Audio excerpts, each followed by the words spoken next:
Hi guys, welcome to the first Renew Reviews video tutorial. My name's Josh and Ant's here. Say hi, Ant. Hi. Yeah. Okay, go away now. We're going to be doing a cold and dark tutorial for you with the PMDG 737 NGX.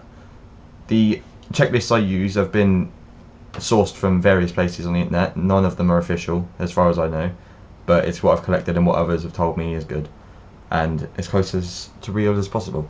So let's get started. So first thing we want to do is we want to pull up the flight management computer by pressing Shift 3, and that's this little gadget here. Okay, right, click on FS Actions, Ground Connections, and make sure the wheel chocks are set, ground power is connected, air start unit is connected, air conditioning unit is connected, and the pitot covers are on. Okay, you can return then and shut down the FMC. Okay, next thing you want to do is pop open the overhead display, which is Shift and 6, and up it comes. Okay, we're going to work our way down. Okay, we start here with the battery and make sure it's on. Okay, and then we come down, check the standby power is in auto, and ground power is ready to use by this blue light here, so we click that on. We now have power to the aircraft. Okay, we check the alternate flaps are guarded up in these corners here, the flight controls. All of it is guarded. We make sure the wipers are off, which they both are. They're both in park. We make sure the electrical hydraulic pumps are off. Both these two here are off. The parking brake is set, which we close down the overhead and come down to the pedestal, and we check, and it's not set, which it should be. And we click that button there, and it's set. Or you press Control full stop. Okay, coming back to the overhead. We make sure the lighting's on, various lighting we want. So, you know, circuit breakers, whatever you need, yours on, but I don't need any because it's daytime. Okay, and we then make sure that the fire and overheat protection is all working okay. So we come down to these areas here. So we'll zoom in. Oh, a bit too far zoomed in. Okay, so the first one we want to do is the fire and overheat protection on the inoperative fault. So we click that to the left, this little, the further left at the bottom test button, and we get a fault amber light and an APU detection inoperative light. And if we come up to the master caution and the attention getters, we have the master caution light with flight controls, electric, fuel, and overheat detection. So overheat detection is working. So we take off the master caution, clicking that the yellow button. Okay, we can then zoom out slightly, and we can come back down to the fire tests. Okay, and we can click it back to the center. The next one we're going to do is the bell test and the overheat and fire. So we click it to the right. You can hear the bells working, and as we do that, we get the wheel well light, the engine 1, 2, and the APU, and the engine 2 overheat and engine 1 overheat. And at the same time we get a master caution, but I'm not going to hold it down because it gets very annoying. Okay, we then want to come over to the overhead, which is Shift 7 is the further overhead, and there'll be two rotary knobs, which are the IRS knobs, the left and right one. You want to click them through a line to nav, both of them, and they will say on DC in an amber light. This means they're coming on, and then they will switch to a line. And there we go, they are aligned. And we can check the status of those. Status is 7 minutes, but in real life it would be 7 minutes, but on the sim it's fast forwarded, so it's actually about 7 seconds, and it's now aligned. There we go, we can shut that down by pressing Shift 7. Okay, so the next thing we want to do is make sure the evacuation is on. So if we press Shift 6, it's fine. We want to make sure the controls are guarded, which they are, as we've checked. Your damper should be on. The transition switch should be to on. Yep, the transfer switches should all be normal, which they all are here, these are four. The source should be auto. The fuel valve should be closed, which it is. The crossfeed valve should be closed, which it is here. The left pump on for the APU start, and we should then start the APU, which we hold it down to start 3 seconds and it clicks back, and that's now starting the APU. Check the galley power is on, which is right here, and yes it is. Check the generator drive disconnects, yes.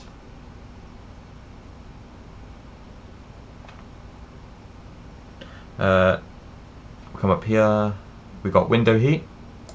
All 4 need to be on and green. Okay, that's fine. We then come down and give it a few seconds and the APU will start and we can transfer the bus power.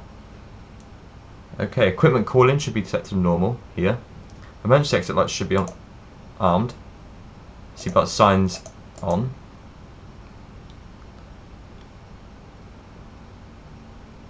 Make sure the electrical pumps are off. And the pressure differential should be 0.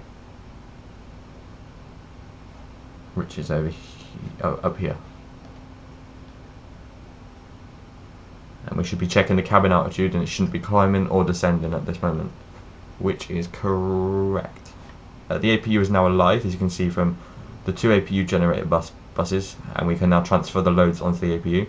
So we do so by clicking on this left one and that right one there. And now the power is onto the APU. Okay, moving on. We want to make sure over on the air conditioning unit, we want the left recirculation fan is on auto. The right recirculation fan, oh no, I got that backwards. Left recirculation fan should be off, right should be auto.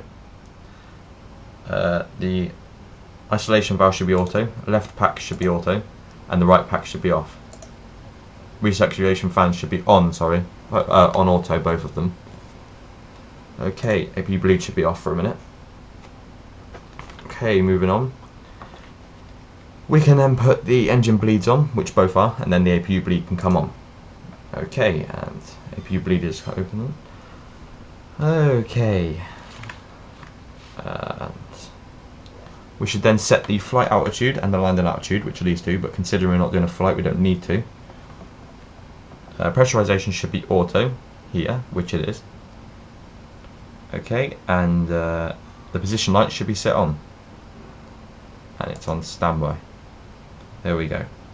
Okay, that's the overhead done. Now we want to go to the MCP, cancel the master caution, of course. Okay, onto the MCP, which is over on this bar. It's all the autopilot. Make sure the flight director, which is this side, and also if I go to the first officer's seat, it's this side as well, which is this little one here. Okay, back to the virtual cockpit. Okay, that's done. So we then do the instrument checks, which should all be taken out like so. So make sure everything's fine. Right now we're not aligned. I'm just going to quickly align it. This is, you don't need to know this. This will be covered in the next tutorial. You need to go to the FMC. Go to the position initial inner reference page. We want to make sure the airport we start at, which is Echo Golf Foxtrot Foxtrot, which is Cardiff, is then put into the reference airport. And then we can use this IRS position. We can also check, does it match, which it does, and we can put it into the IRS position. There we go, and now our instruments are live. Okay, moving on from that, we want to make sure our pedestal checks. Flaps are set to 0, right here, yeah they are. Parking brake is set, which it is. Speed brake is down and detent, which it is. Engine cut-off levers, fuel cut-off levers are to cut off, which is these two here, 1 and 2, are both off. Stabilizer trim needs to be normal, down here. They are normal, these two switches here. Okay, and the radios need to be checked and cross-set. This is for flights, really. I'm not doing a flight, but both these both the radios should be set and cross-checked. to the right frequencies. The transponder needs to be set as well. We have a radar as well. Transponder's down here. It should be set to the code you're given by air traffic control, and it should also be set to TARA when you enter the active runway. Okay, and that's about that for that. Okay, at this point you then set the FMC up, which is actually, as I may note, in another tutorial which is probably coming next. I will then run through the FMC with you, well, the CDU. Okay, coming back to the MCP, we want to make sure the auto throttle is armed, which it is. The green light indicates it's on. We want to set the V2 and the speed, which will be given in the FMC. We'll cover that in the next lesson, and that will be set in the speed window. You want to set the runway. The heading needs to be set to the runway heading that you're taking off from, and then you want to set the initial climb altitude in the altitude window. Okay, and you want to set the course to the runway heading as well on both sides, which are here and over here. Okay, then we want to come over and we want to go to the before start checklist, which is we want to come back to the overhead, which is shift 6. All 4 pumps need to be switched on, the fuel pumps on side 1 and 2. Electrical pumps need to come on, which are these 2 ones here, down and to on. The left pack needs to come off. Anti-collision light needs to come on, which is down here. Check the fuel contents for a flight, obviously. The passenger signs, obviously check they're on. Then you want to make sure you've cross-referenced your V1, V-rotate and V2. That I'll cover them in the next lesson when we go on to the FMC. And make sure the CDU, or the FMC as most people call it, is set. And we're ready for push and start. Okay, so you call push and start, and I'll meet you there. Okay, so now we're ready for push and start. You want to go ahead and open the FMC, which is shift 3. Okay, press menu, the button here, FS actions, ground connections, and you can then hit wheel chocks removed, and it will remove everything. Because now the power is on the APU, we're ready to go. We now have no equipment attached to the aircraft, double check that. Okay, we're ready for push and start. So we'll go ahead and push the aircraft back, and I'll meet you there. Okay, we're now parked, and we need to set the parking brake, and we can go into the cockpit, the flight deck. There we go. Okay, we're back on the flight deck now. Okay, so we are now ready for engine start. So to start the engines, we go to the overhead simply. What we're going to do is we're going to select the ignition to the right first, because they usually do that due to I'll explain that next. What we're going to flick this ignition switch to ground, which is the first click to the left, and then we're going to simply shut the overhead, come down to this little ICAS, and we're going to watch the N2 shaft speed, which will, when it really rises to 22%, we're then going to hit the engine shut-off valve to idle, and this will start the engines. Okay, so to the overhead, shift 6. I'm going to left click the right ignition to ground. There we go. And you will now see the N2 shaft speed, and you'll see EGT rise, oil pressure, oil temperature and fuel flow rise. Here we go, we're on 8, 9, 10. When it hits 22, hit the number 2 fuel shut off valve. And 21, 22. Here we go. Okay, that will now start our right hand engine. And we repeat the same process for the left, which we'll do in just a second when it's up and running.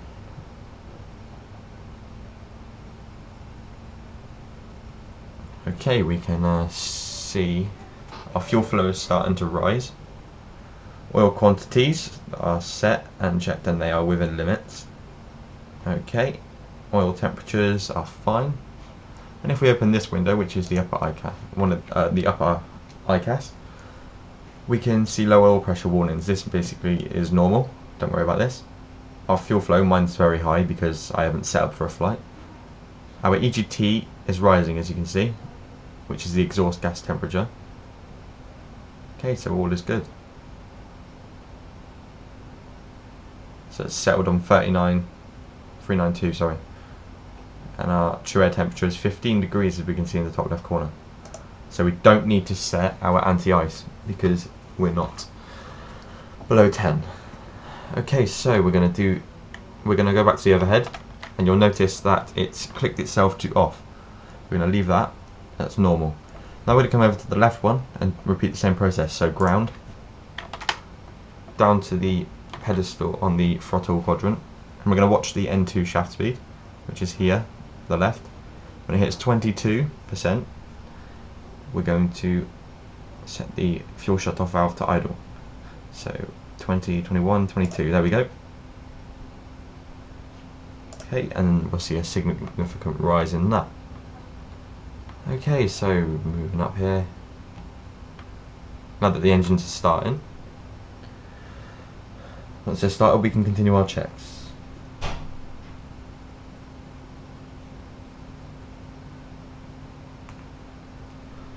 Okay, we've got to be patient. Okay, whilst we're here, like if we were at night time, we could come to this panel here with these rotary knobs on both sides, and we could brighten the displays, but we don't need to because it's daytime. So we're just going to leave them because we're nice and bright as it is. Okay, now is a good time to set your QNH, which is the pressure, the local airfield. Right now I'm set to 2992, so I'll set it to local, which is in hectopascals we use 1013 hectopascals, which it wouldn't be because that's a perfect day, which it never is, especially in the UK. Okay, right, let's check the status. Okay, our EGT, our right is 395, left is 393, and we're settled at 21.2% of N2. And our engines are started, so we can carry on with our checks. Okay, right. So we can set flaps to whatever is calculated in the flight management computer. As I said, we'll cover it next week. But on average, it's 5 to 10 degrees. Okay, so I'm just going to say 10 quickly. Set them down to about 10. Okay, that's the flaps going down. We can then go to the overhead, shift 6, and we'll notice the two blue lights on the generator off bus, which are the left and right generators from the engines. We can now click those on, and now it says like the APU is ready because we've taken the load from the APU and to the generators of the engines, the engine driven pump thing. Okay, now we can put the pitot heat on, which are these two up here by the window heat. They're both on. Anti-ice is not needed because we are 15 degrees true air temperature. Okay, we can then select the right pack to auto. We can then set the bleed off for the APU and the left pack auto. Please note that when you take off, you usually turn the packs off because the packs tend to derive a lot of power from the engines, and that can greatly affect the takeoff performance. So you turn them off just before takeoff, and then you turn them back on just after. Okay, so bleeds are auto, and the ground switch needs to be set to flight. Okay.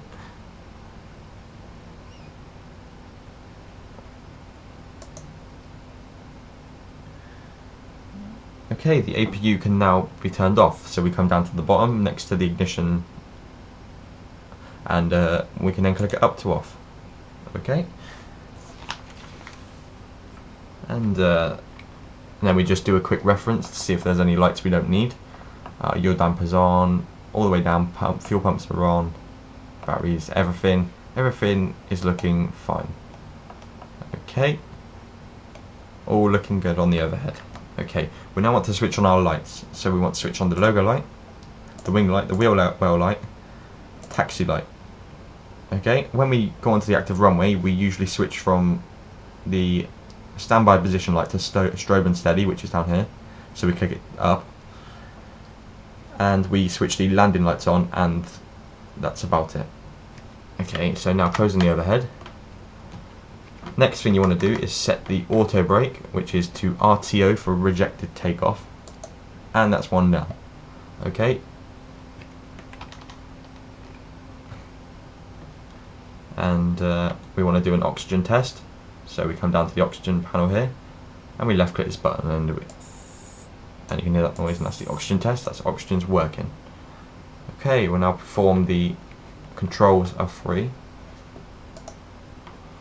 So we move it forward, backwards, left, right, and we test the rudders, right, left, and we have full deflection, so we're okay to move. Okay, so at this point you should be ready to go.